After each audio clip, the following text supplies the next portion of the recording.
ચાલો મિત્રો, આપણે મધ્યક એટલે કે સરાસરી ચેપ્ટરમાંથી એક ઉદાહરણ જોઈએ. સૌપ્રથમ આપણે પૂર્ણ વર્ગ સંખ્યાઓનો સરેરાશ એટલે કે મધ્યક શોધવાનો છે.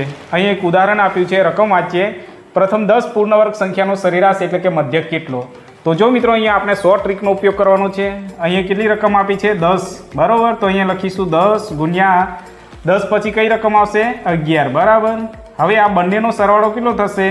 તો 21 થશે, બરાબર. ચાલો, નિયમ અનુસાર અહીંયા 6 મૂકીશું. હવે અહીંયા કેટલી રકમ છે? 10, તો અહીંયા લખીશું 10. હવે જે ઉડે તેને ઉડાડી દઈએ. આ 10 ઉડી જશે અને આ, બરાબર. ચાલો, આના અડધા કરી દઈએ. 3 દુ 6.